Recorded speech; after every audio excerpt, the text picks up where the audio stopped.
Shalom saudara-saudari yang terkasih dalam Tuhan. Renungan hari ini berjudul Hopeless to Hopeful. Bahan bacaan terambil dari Injil Lukas 7 ayat 11-17.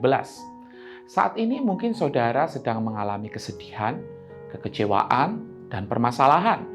Atau saudara mengalami kehilangan harapan sebagaimana janda di Nain karena kematian anaknya. Kehilangan yang membuatnya menangis dan tak berpengharapan.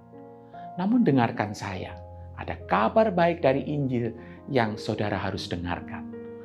Waktu Yesus bertemu dengan janda di Nain ini, dia tidak hanya melihat, bukan hanya merasakan belas kasihan, bukan hanya menghibur, tetapi Yesus menghampiri mayat anak janda ini dan menyentuhnya.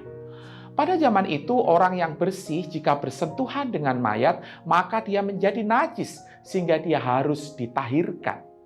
Tetapi disinilah untuk pertama kalinya yang tahir menyentuh yang najis dan tidak menjadi najis.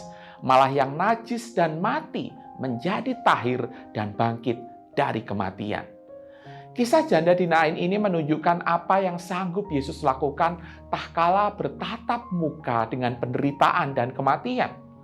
Atas semuanya itu Yesus berkata, "Anak muda, bangkitlah."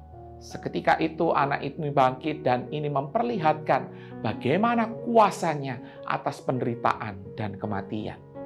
Saudara, hari ini kita hidup setidaknya dengan dua situasi yang sulit, yaitu persoalan fundamental berupa dosa, maut, dan kematian, dan problematika eksistensial, yaitu penerimaan, kasih, tujuan hidup, dan sebagainya.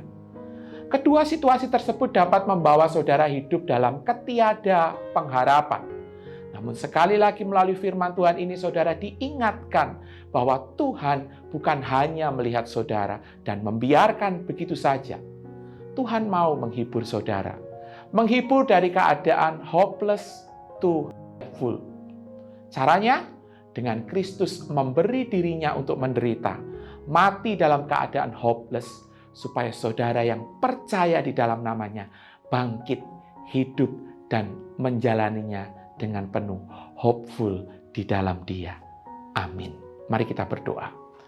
Tuhan, terus tolonglah kami ya Tuhan. Di dalam realita kehidupan kami, ada begitu banyak hal-hal yang membuat kami kehilangan pengharapan.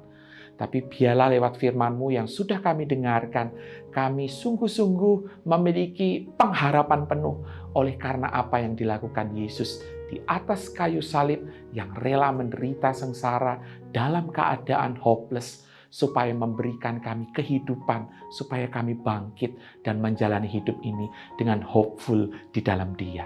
Terpujilah Engkau, dalam nama Tuhan Yesus kami berdoa. Amin.